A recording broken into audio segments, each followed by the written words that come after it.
The Weight of Offering, an original poem by Jeffrey C. White.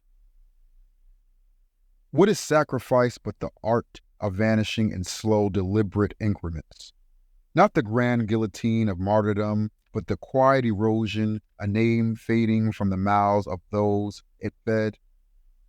I've learned that to love is to offer without ledger, without witness, to stitch my days into the fabric of another's ease while mine unravel thread by thread.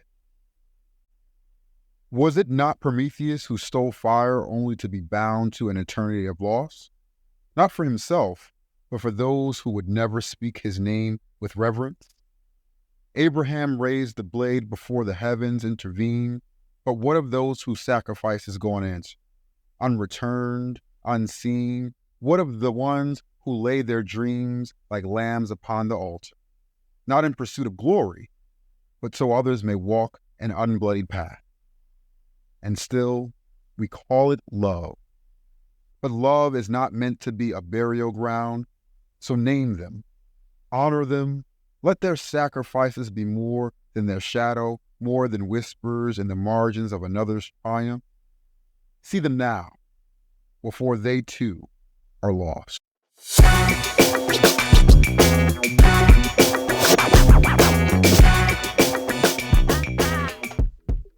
What's up, what's up, what's up? It is your boy, it is your cousin, it is your best friend here, Jeff, back at it again with another episode of the Visionaries Vault, a Black intellectual podcast. Thank you for tuning into episode 4. Today is a very, very special episode. Today we honor the sacrifice of those who came before us, the ones who walked through the fire so we can stand in the light. Their struggles paved the way for the privileges we often take for granted. What did they give? And what do we owe in return? Let's dive in.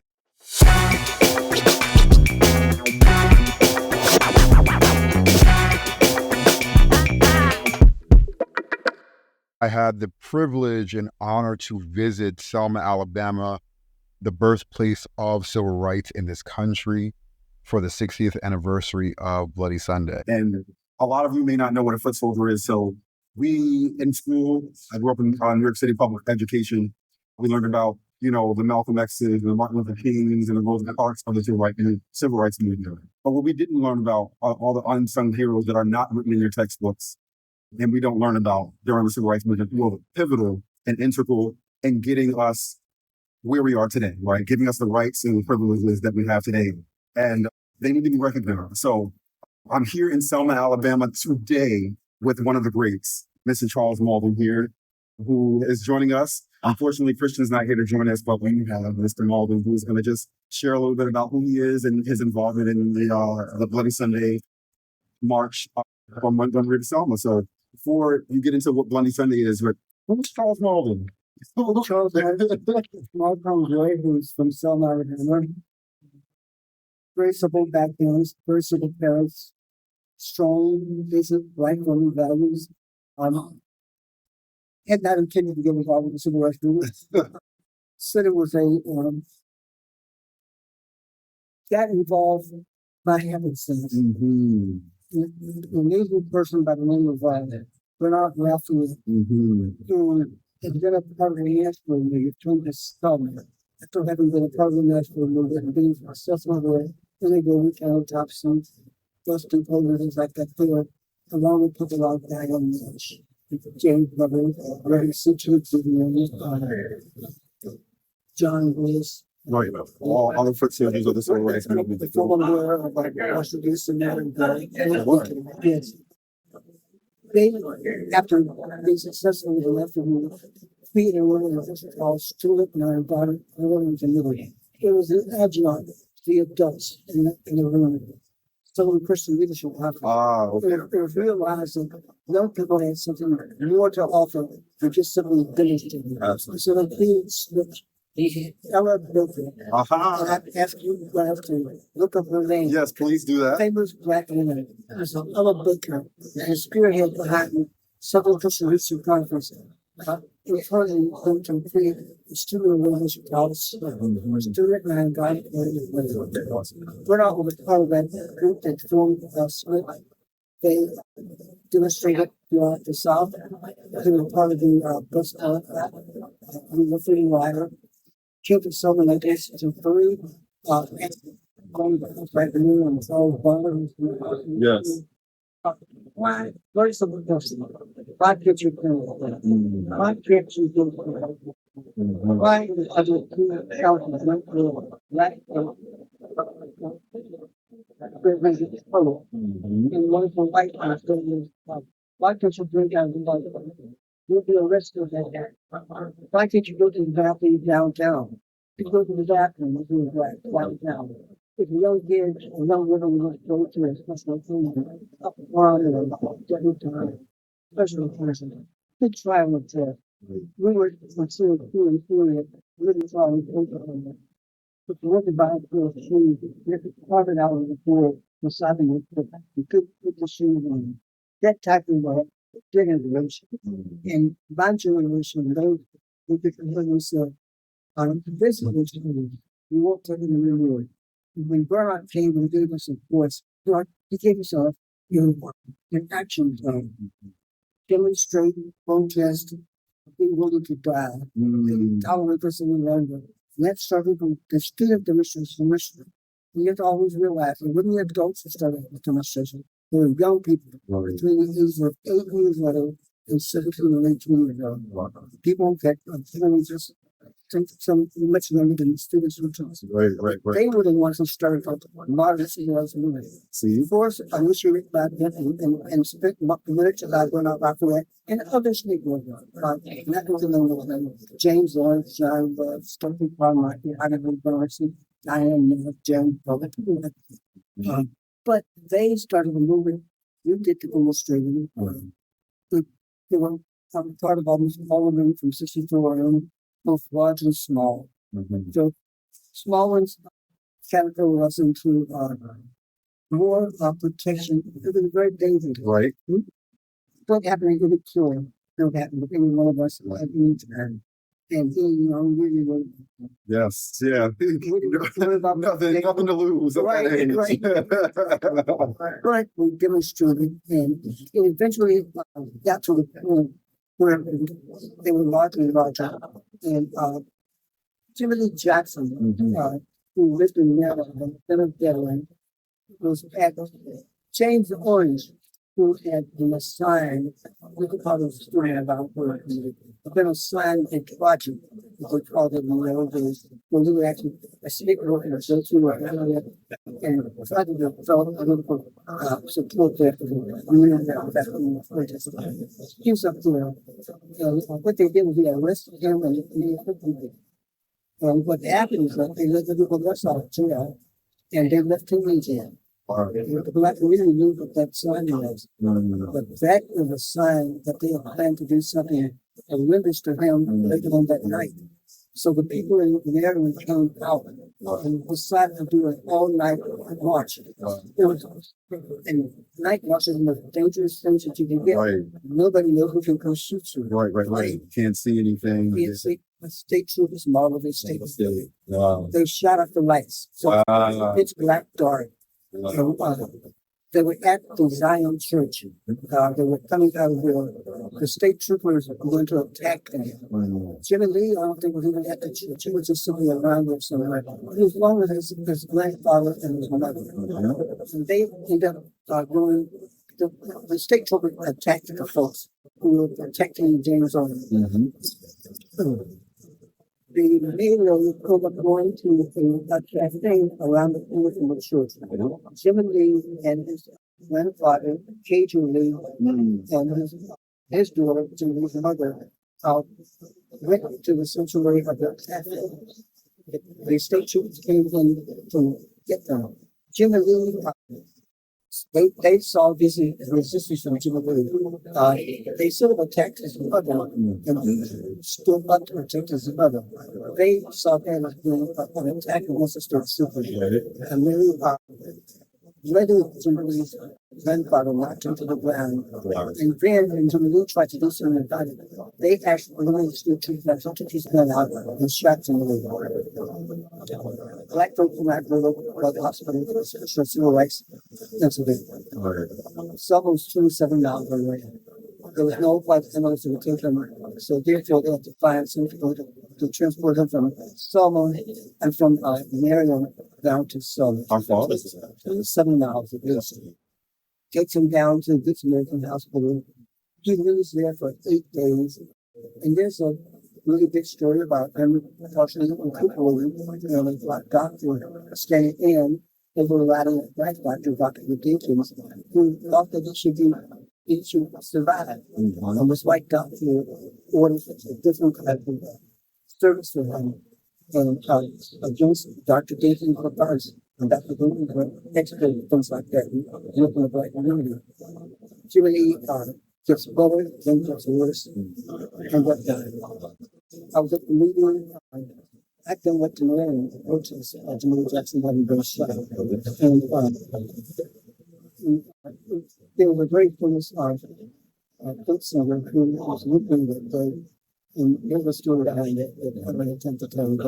His name is Jimmy Carlin. And he became a very famous. Jimmy Carlin, he didn't want to let the protest. The protest went for 5 days. I got back down to Selma and Dr. King and all her staff here. I was a student leader, so I was like, We talked to Brother Sunday. as a matter of fact, I'll tell you the story. What happened? So what's that on Bloody Sunday for those who didn't know? Well, let me tell you how there was everything about. All right. And when they go to they had this meeting around Chocolate Church. Okay. Through that meeting, Dr. King and his staff, James Berlin, Abner, and Jose Williams, and Reverend Reese, somebody, and Nicholas Stewart. There was a long conversation about what should we do in response to Jimmy Jackson being killed. James Berlin suggested that what we should do is actually take Jimmy's body to the state capitol, that in order to see how black folks are being treated. After a long conversation, that decision was moderated, and they decided instead, let's walk 50 miles from some of them protest that. Right. And that's the beginning, that's how Bloody Sunday got started. Like the idea of Bloody Sunday. Jimmy's death, Wow. what do? We won't take his body, we'll walk here ourselves. Right. That's how Bloody Sunday was set up. That sounds kind of similar to what, Mamie Till did with Emmett Till. Like, that was the idea. She inspired a movement of people trying to, push America to see how entrenched hatred of Black Americans were at the time. I think that the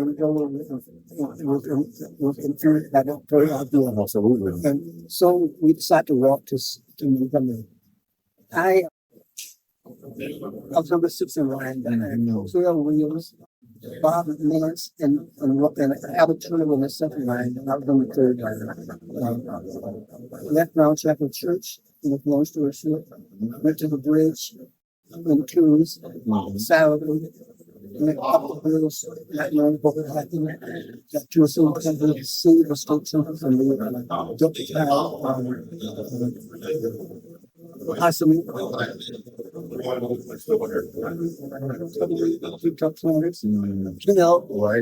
Right. most likely influenced by the culture and not concerned of themselves. Absolutely. We marched down and started them from a cloud and the state trooper blocking the road. So when we got down to reflecting us, so this is when we were gathering. Yeah. We had 2 minutes to either go back to your homes or churches. John Lewis says, we don't have time to roll because we have time to still down in the prayer. When we moved out and we prayed, the state troops took their very close, holding on both hands, pushed us together, and began to lob tear gas into the booth. And at the same time that they did, I noticed what that sound, as they hit John Lewis across the head with a billy club, which is like a foot on the table, a leg on the table. That's what it was like. Native wood. And I listened to get the sound, his head being compressed. He got a concussion. People were tear gas. They were Billy Club, the Billy Club, and they had uh,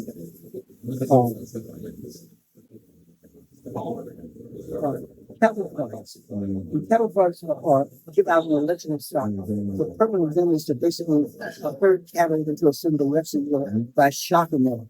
They use those on us. Men, women, and children. People that was young, 8-year-old, and some as early as Mrs. Thornton, who was maybe in the 40s. So, little club that's the cattle parks. They ran over us with their horses. They used tear gas without referring to the tear gas.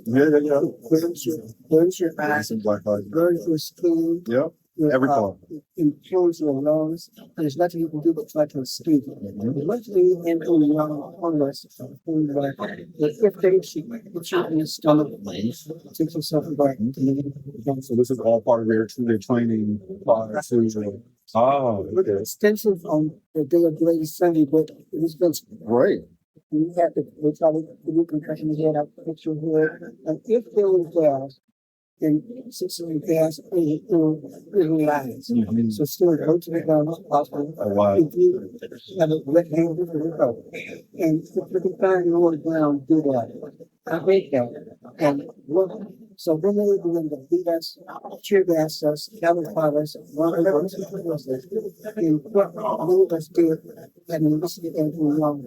We went to the northeast of the river, the Alabama River, and that's where I got enough oxygen in my lungs to get back up to Alabama, where we were marching along, and having enough oxygen to actually survive being basically on a mile or so back to Bon Chapel. Wow, they beat you all the way from the bridge back to the church.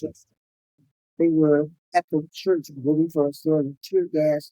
They were like, they weren't done. They were like, They extreme intimidation. They just wanted to make sure that you were all, they do whatever again. So they want to intimidate and be sure. and not only intimidate, they want to push us to riot.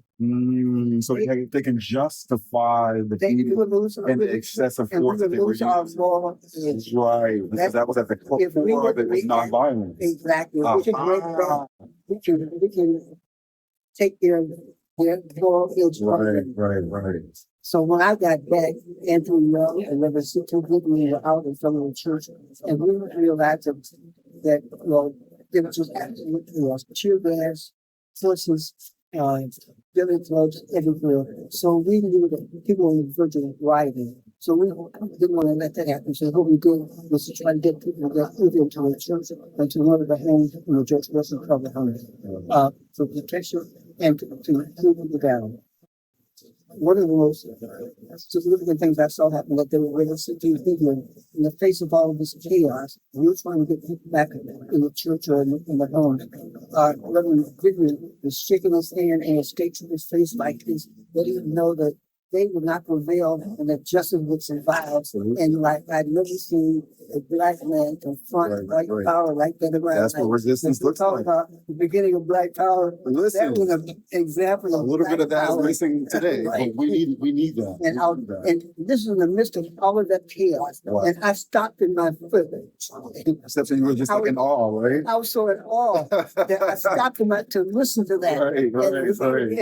And I would tell him that I was there to witness it that day. Incredible. One of the greatest times in my life. Wow, incredible. That's the level of what happened that Sunday. So, before we go, I know you have to move on to your next event. We're getting the exclusive with Mr. Mauldin. I just want to ask, so the struggle still persists today. So I just want to ask, what lessons do you hope that our listeners, especially the young ones to this podcast, can take away from your experience and your experience of sacrifice? So how should people today carry on the legacy that you and others, all these other foot soldiers, set for us? Because we are in troubled times right now. We need to tap into that resistance. I inspired my parents from the first and second World War to build a revolt of the West in 1965 USA. and their participation in global assembly and many other events. So the child led the adults. So that's the lesson I want to leave to the young people who are listening to me, is that you can be the catalyst for change that needs to happen. Absolutely. We did it, and there was nothing special about us. If we could do it, it's your time. Absolutely. And for the older folks, It's happened before. right. If it happened one time, it can happen again. And for the older folks that listen to us, what do you want them to carry on from the lessons that you learned from your experience so we can continue with this progress, even in the midst of chaos? Hey, you need mature leadership, you need adult leadership.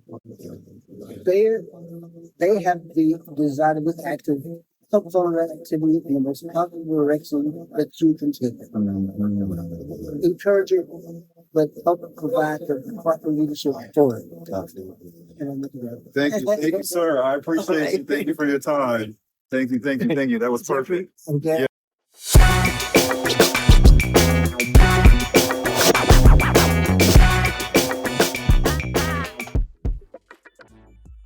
Thank you for tuning in to this week's episode.